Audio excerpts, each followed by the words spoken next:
जी, अस्सलाम वालेकुम।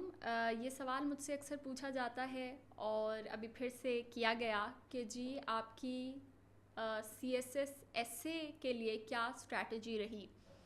तो इसका जवाब हम देते हैं।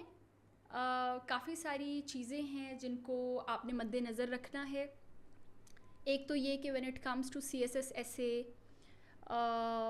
many a time aspirants leave this particular subject for January।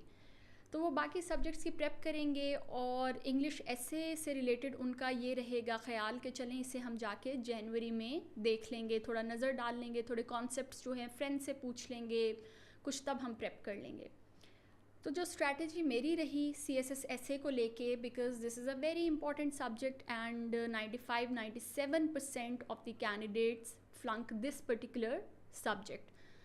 तो मैंने इसकी prep the day I decided that I would be appearing in CSS 2018, और वो मैंने सितंबर में डिसाइड किया था। तो तभी से मैंने अपनी CSS एसए की प्रेप भी शुरू कर दी। तो एक तो मैं जो एक स्ट्रैटेजी बताना चाहूँगी वो यही है कि आपने भी CSS एसए की प्रेप जितना जल्द हो सके उतना जल्द शुरू करनी है। दूसरा, कभी ऐसा नहीं होगा कि CSS एसए में बिना प्रेप के आप जाएं। If you want to score decent marks, if you want to even pass this particular course, then you have to go there with a certain amount of preparation। और वो preparation कैसे होगी, वो फिर उस पर you will have to put in the requisite time and effort. उसमें ये करना होता है कि डेटा कलेक्ट करना है, उसमें आर्ग्यूमेंट्स सोचने हैं on different themes, different topics.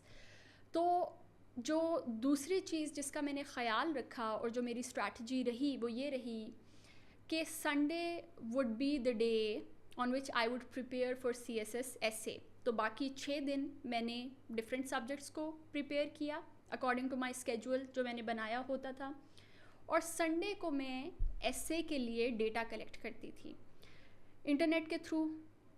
कोई एक दो अच्छी बुक्स कंसल्ट की, और इंटरनेट पे research articles are readily available there.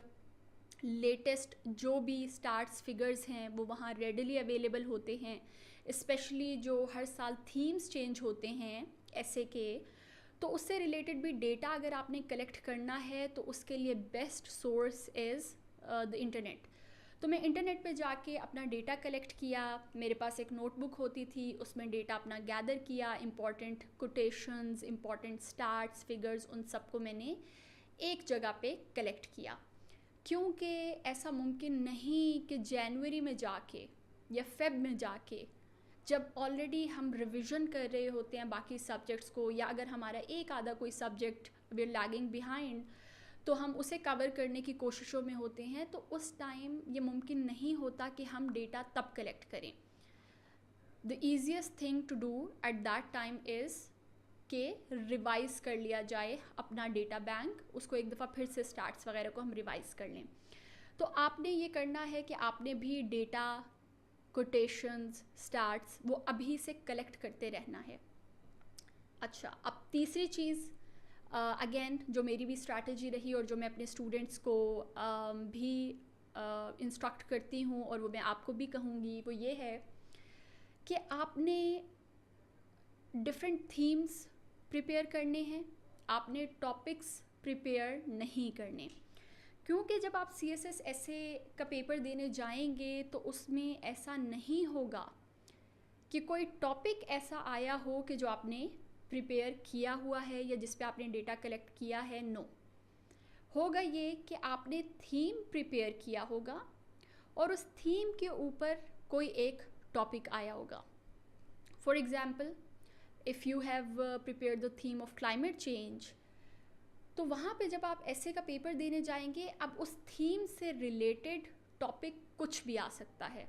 The topic could be climate change in Pakistan, impacts, challenges and the way forward, or the topic could be climate change as a threat to humanity, or the topic could be climate change a myth or reality, or the topic could be climate change may unite humanity। ठीक है, तो ऐसा मुमकिन नहीं कि आप specific topics को prepare करें, और ऐसा भी मुमकिन नहीं कि आप स्पेसिफिक टॉपिक्स के ऊपर डेटा गैदर करें, आर्ग्यूमेंट्स गैदर करें. No, that will be a waste of time. तो आपने बच्चों को जो बात याद रखनी है, और जो स्ट्रैटेजी मेरी रही जो आप भी फॉलो करेंगे, वो ये है कि आपने थीम आइडेंटिफाई करने हैं कि कौन से, लेट्स सपोज 5 या 6 themes हैं that I want to prepare. And once you have identified those themes, then you will collect the data, then you will come up with different arguments, different headings, और आप उस theme को हर angle से cover करेंगे, हर possible aspect से cover करेंगे जो भी आपके माइंड में आएगा. अब ये हमने ऑलरेडी कोर्स में मैंने बता दिया है कि थीम में किस तरह से आपने हेडिंग्स जो हैं शॉर्ट लिस्ट करनी है, किस अंदाज में आपने उस थीम को प्रॉपरली कवर करना है. तो यू ऑलरेडी नो दैट कि कौन से एस्पेक्ट्स हैं जो इम्पॉर्टेंट हैं, जिनको आपने हर थीम में मद्देनज़र रखना है और उस पर डेटा वगैरह कलेक्ट करना है. So this is something that you will do. अच्छा, अब जी थीम भी आपने आइडेंटिफाई कर लिए, उस पर डेटा भी आप कलेक्ट कर रहे हैं, कोटेशंस भी कलेक्ट कर रहे हैं.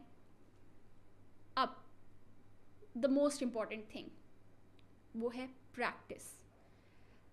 ऐसा मुमकिन नहीं कि आपने 15 to 18 पेजेस का ऐसे कभी लिखा ना हो कलम से. ऐसा मुमकिन है कि शायद आपने in your university life you might have written academic essays और रिसर्च आर्टिकल्स, हमने भी लिखे थे. लेकिन CSS का जब आप एग्ज़ाम देने जाएंगे तो आपने 3 घंटे में कलम से पेपर लिखना है, और कलम से आपने 15 to 18 पेजेस लिखने हैं.